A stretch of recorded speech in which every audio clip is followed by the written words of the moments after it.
I came home from work to find my pride and joy, my Harley, completely gone from my private driveway. My security cameras recorded our all-powerful HOA president watching as a tow truck towed my bike away without warning. Little did she know that I was more than just a casual rider. I headed the largest veteran motorcycle club in the county. The real reason for this outrage? I dared to question her authority at our last meeting. When someone abuses their power to make an example of you, how far will you go to protect your rights after 22 years of service in the Marine Corps? I finally settled in Oakwood Estates. It was everything I dreamed of during those long deployments. Quiet streets, manicured gardens, and neighbors waving hello as you drove by. I saved for years to buy that house, and my 2018 Harley-Davidson Street Bob was my retirement gift to myself. My Harley was more than transportation. It was therapy. After 2 decades of being structured and stressed, it represented freedom. Nothing could compare to the feeling of being on the open road after years of being on active duty and living in a war zone. Every weekend, I would take long rides through the countryside, feeling the stress melt away with each mile. The roar of the V-twin beneath me did more to clear my head than any prescription drug. When I first moved in, I introduced myself to everyone in the neighborhood. "Jake Miller," I said, extending my hand. "Just retired from the Marine Corps." Most people were welcoming, a mix of families, other retirees, and even a few fellow veterans. The neighborhood had the perfect balance of privacy and community that's hard to find these days. For 5 years, everything was peaceful. I kept my car meticulously maintained, drove reasonable hours, and even organized charity rides for the local children's hospital. The previous HOA board was very reasonable: a retired teacher, a local business owner, and a civil engineer. We had clear rules that everyone followed, and if issues arose, they were resolved with common sense and respect. Then came last year's election. Margaret Winters swept in with promises to raise our community standards and increase property values through enhanced governance. A former corporate executive with no military background, she immediately set about changing things.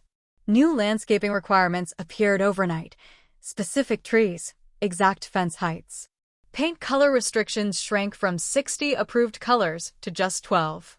Christmas decorations suddenly required pre-approval. And most troubling of all, fees began to rise. First for enhanced community services, then for administrative costs. At first, our interactions were cordial. She even complimented my car one morning while I was polishing it. "Beautiful machine," she said. "My husband has always wanted one like this." I detected something in her tone. Not exactly jealousy, not exactly contempt, but something that made me uncomfortable. But all that outward cheerfulness changed at the quarterly meeting when I questioned her unilateral decision to increase security fees by 15% without a proper vote of homeowners. "The board has determined this is necessary for the protection of our community," she said dismissively, barely looking up from her paperwork. "Ma'am, with all due respect," I said, standing up with the community rules in hand. Section 4.7 clearly states that a homeowner vote is required for any increase over 5%. This is a matter for all of us to decide, not just the board. The room fell silent. A few homeowners nodded in agreement. Her smile faded. Perhaps some residents don't appreciate the complexities of running a premier community. Or perhaps the military mindset is too rigid for the nuances of neighborhood governance. That comment stung. 22 years of service to my country, leading men and women through life-or-death situations. And she brushed it off as rigid thinking. But I kept my cool. You don't survive as a Marine by losing your cool at the first provocation. 2 days later, my next-door neighbor, Francis Baker, a retired Army sergeant who had become a good friend, pulled me aside while I was checking the mail. "Be careful, Jake," he said in a soft voice. "Margaret doesn't forget when someone challenges her." The last man to speak up against her, William Thompson, on Maple Street, saw his permission to build a deck mysteriously denied 3 times. "Technical issues," they said. He finally gave up and moved out. That doesn't sound legal, I replied. Francis shrugged. It's legal enough that no one wants to spend thousands of dollars fighting it. Most people just bow their heads now. It's easier. That was never my style. The next day, I installed high-definition security cameras that covered my property from every angle. 22 years in the Marine Corps taught me to always defend my position, just in case. The first warning letter arrived exactly 9 days after the meeting. I found it tucked under my windshield wiper when I returned home from the gym. Official HOA letterhead headlined the page in bold red letters, Noise Violation Notice. Excessive motorcycle noise. I read it twice, completely confused. The letter cited numerous complaints from neighbors about disturbing noise levels at inappropriate hours.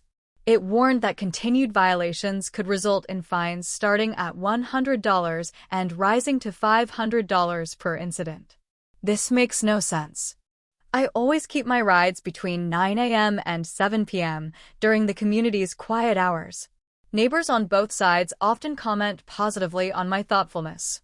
Agnes Abernathy, a 78-year-old widow who lives across the street, even mentioned that she enjoys hearing the sound of the bike because it reminds her of her late husband's Harley. I decided to tackle this systematically. Marine habits die hard. First, I went door to door within a 2-block radius, politely asking if my motorcycle had ever bothered them. The question surprised all the neighbors. No one complained. Your car? Damn, I can barely hear it compared to the lawn mowing services Margaret hires, Jerry Davis said from 3 doors down. Besides, you're always respectful about drive times. Next, I invested in professional equipment. I bought a calibrated decibel meter and recorded comprehensive readings of my car at idle, normal acceleration, and even full throttle. I recorded from various distances and angles, time-stamping everything and witnessing it. The readings were compelling, 86 decibels at 3 feet in normal operation, within the county's 90 decibel limit for vehicles. Even at full throttle, it peaked at 89 decibels.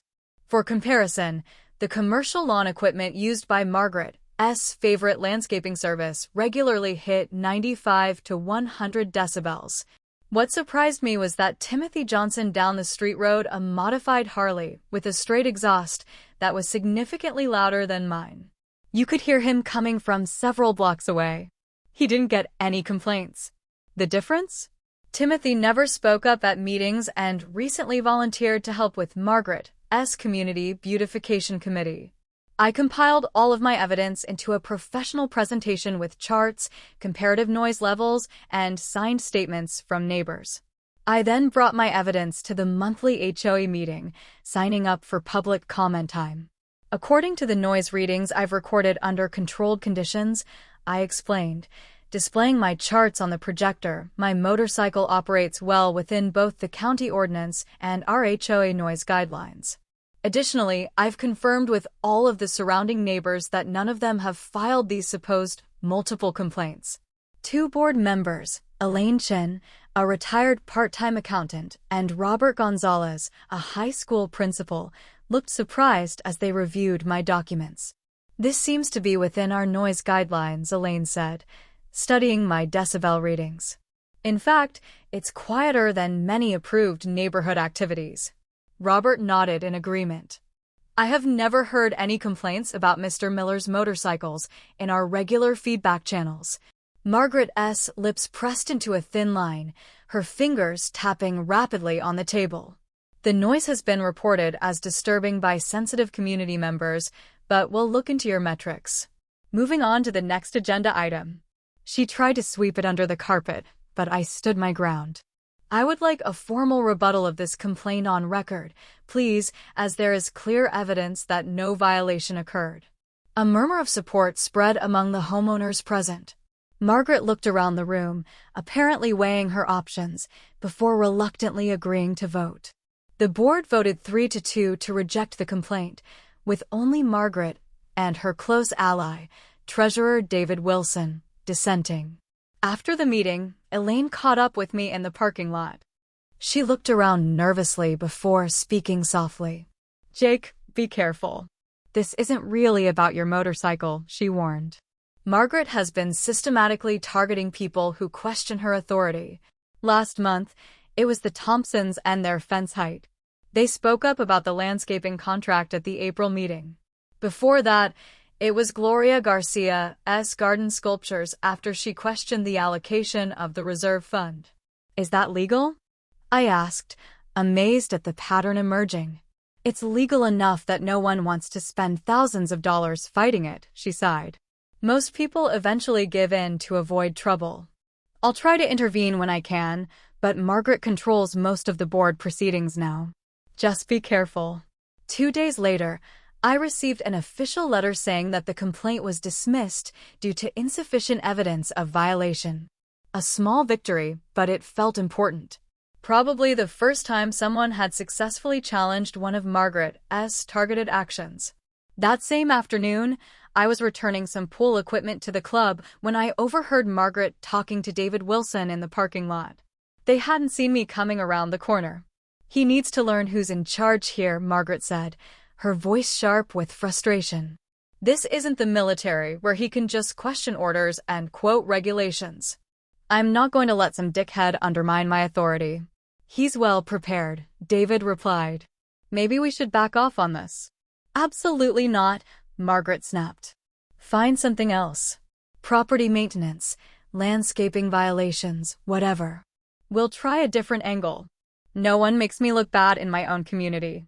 I quietly retreated, deciding not to confront them directly. Their words confirmed what I had suspected. This wasn't about noise levels or community standards. This was about power and revenge, and I had just made myself a part of Margaret's enemies list by doing the unforgivable thing in her eyes, publicly proving her wrong. 3 weeks passed without any incident. I thought maybe Margaret had moved on to other targets. I was wrong. Early Monday morning, residents woke up to find an official-looking document posted on every community bulletin board and email inbox: Emergency Noise Ordinance, effective immediately. The new rules include oddly specific restrictions on motorcycle operations, limiting riding between 10 a.m. and 5 p.m. on weekdays only and imposing a strict noise limit of 75 decibels, well below the county's standard and even lower than passenger vehicles. The document cites public health and welfare concerns and claims the measure was passed through emergency board action. The penalties are severe: $250 for first violations, $500 for second violations, and possible vehicle removal for third violations. Something about this feels very wrong. HOA rules are clear. Emergency measures require a full board vote with at least 48 hours notice to residents. I checked my email history and my actual inbox. There was nothing about an emergency meeting. I called Robert Gonzalez right away. "Are you voting for the new noise ordinance?" I asked when he answered. There was a long pause. "There was no vote on this, Jake. This is the first I've heard of it. Let me check with Elaine." He called back 30 minutes later, his voice strained. "Elaine doesn't know either.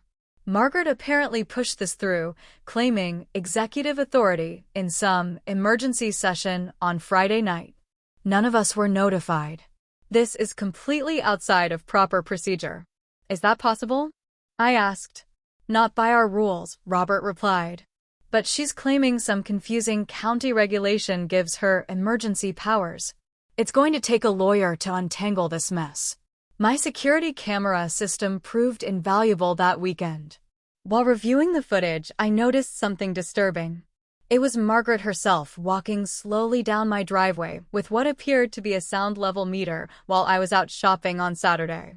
The cameras recorded her taking specific readings near where my motorcycle was parked, then walking away without measuring anywhere else on the street.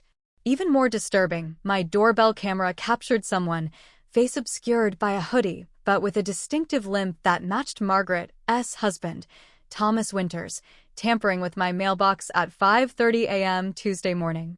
The figure removed what looked like official envelopes and replaced them with junk mail. I reported the mail tampering to the local post office immediately. The postmaster checked their records and confirmed that several notices regarding HOA meetings had indeed been sent to my address in the past 2 weeks. I never received a single notice. Interference with mail is a federal crime, the supervisor warned. Do you want to file a formal complaint? I decided to hold off for now. I needed more proof first, but I installed a locked mailbox that same day. Meanwhile, I wasn't going to give up without a fight over the noise ordinance. I drafted a formal petition challenging the improper process and citing the relevant sections of the rules. I then spent the weekend going door to door, explaining the situation to my neighbors with handouts in hand. The response was overwhelming. Over 70% of my neighbors signed the petition, saying they had no problem with motorcycle noise during reasonable hours. Many expressed concern about the increasingly restrictive HOA rules impacting their own lives. First, they came after your motorcycle. Next, it's going to be my classic car restoration, said William Henderson, signing off immediately. That's not what we signed up for when we moved here. Sarah Johnson, a night shift nurse, was particularly supportive. Your car never wakes me up during the day. The landscaping crews that Margaret hires, they wake me up every time. At the community barbecue that Saturday, I kept a low profile, chatting with neighbors and avoiding direct confrontation with Margaret. But my position near the drinks table allowed me to overhear her conversation with a small group of residents who had recently moved from luxury apartments downtown. Some people need to understand that there is a hierarchy in this community, she said, swirling her wine glass. The board makes decisions for the good of everyone, not just to accommodate certain lifestyles. Property values depend on maintaining standards that attract the right kind of buyers. Her eyes locked with mine across the picnic table as she emphasized the word right. This is no longer subtle. It is open-class warfare, with Margaret appointing herself as the guardian of some imagined monopoly. Through Francis, who seemed to know everyone, I connected with 3 other homeowners who were facing similar targeted harassment, each after questioning Margaret's decisions in public meetings. Carlos Rodriguez, who owns a successful local restaurant, objected to the change in landscaping services when he discovered the new company belonged to Margaret's brother-in-law and was charging 40% more than the previous contractor. Shortly after speaking out, he received violations for illegal plants in a garden he had maintained for 7 years. Patricia Washington, a retired school principal, questioned the $120,000 pool renovation budget when industry estimates suggested $70,000 would be more appropriate. Within days, she received a citation for improper trash storage, despite not having changed her habits in a decade. Michael Chun, an accountant, simply asked for detailed documentation of security costs at the annual budget meeting. The following week, he received multiple violations for unapproved architectural features on his home, referring to decorative shutters installed by the original builder 15 years ago. All face ever-increasing fines for suddenly discovered violations that were never an issue before they spoke up, and all report receiving violation notices only after the appeal deadline had supposedly passed. It's a pattern, Michael explained as we gathered in my garage one evening, speaking in a soft voice. She finds something in the 87-page HOA covenant document that no one remembers applying, selectively applies it, claims you were notified, and then starts the fine process. By the time you fight through the appeals, you've lost hundreds of dollars. And if you keep fighting, the mysterious violations multiplied, Carlos added. We are no longer dealing with petty neighborhood politics. This is a systemic abuse of power, targeting anyone who dares to question authority. And it is getting worse. Tuesday, June 14th. I will never forget that day. I drove up to my street after a long day at the Veterans Center where I volunteered and immediately knew something was wrong. The space where my Harley was supposed to be parked was empty. My heart was pounding as I quickly checked my garage. Empty. That's when I noticed the cart at the end of the street. My motorbike tied to its bed. I ran toward it, waving. Hey, that's my cart.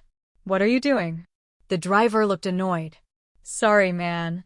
Just doing my job. HOA called us. Noise violation. You'll need to talk to them. My security camera footage later showed the whole thing. Margaret personally oversaw the towing, pointing and gesturing animatedly into my driveway. A satisfied smile on her face as the car was loaded. I drove straight to Margaret's house. The doorbell camera captured our confrontation perfectly, matching the thumbnail exactly. Me, arms crossed, maintaining the rigid control of a Marine.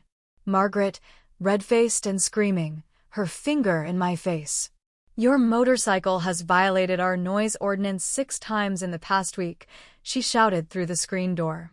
That's impossible, I replied calmly. I was out of town visiting my daughter for those 4 days. Her expression wavered for a moment, but she quickly recovered. Our measurements don't lie. This is what happens when you challenge me in front of everyone. The HOA has the right to eliminate nuisances. You need to provide notice before towing your car off private property, I said. The notices have been sent. It's not my fault if you don't read them, she smirked.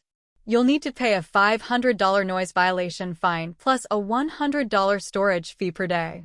The towing company closes at 5, so that's $100 for today. I kept my cool despite the anger rising. What towing company? Winters Express Towing, she replied proudly. The similar name is no coincidence. A quick search confirms that Winters Express Towing is owned by her brother-in-law. Another clear violation of HOA rules regarding conflicts of interest. This is what happens when you challenge me in front of everyone, she added with unmistakable satisfaction. I have her on multiple violations. Failure to provide proper notice, conflict of interest, and improper voting process for the regulation. But first, I need my car back. That evening, I called an emergency meeting of my motorcycle club, the Veterans Iron Legion. 28 veterans from all branches of the military gathered in my backyard. Among them were 2 attorneys, a paralegal, a former police officer, and a city councilman from a neighboring town. We were more than just a biker club. We were a brotherhood of professionals who had served our country and knew how to fight systemic abuse. This isn't just about my car, I explained. Margaret is targeting anyone who questions her authority. She's turning the HOA into her personal thief. Ryan, our legal expert and former JAG officer, reviewed the HOA's rules. She violated at least 6 provisions here. No proper notice, no noise readings recorded by certified staff, no opportunity to correct, improper voting process, conflict of interest with the towing company, and selective enforcement. We began systematically gathering evidence. Carlos provided documentation of 5 other motorcycles in the neighborhood, none of which had been filed. Patricia had records showing that the noise ordinance had never been properly filed with the county as required by state law. Our most damning testimony came from Michael, who served on the architectural committee. I was in the office returning some papers when I overheard Margaret on the phone, he said, pulling out his phone. I recorded it because I couldn't believe what I was hearing. He made a sound. Make an example of him, and the rest will fall in line, Margaret's voice said clearly. Once he's gone, we can move on to the others. Wave makers don't belong here. With this evidence, Ryan filed for an emergency restraining order the next morning. By afternoon, a judge had ordered my bike returned without charge pending a hearing. Another victory, but the fight was not over. As we dug deeper, a disturbing pattern emerged. 6 homeowners had sold their properties in the past year after facing similar targeted harassment.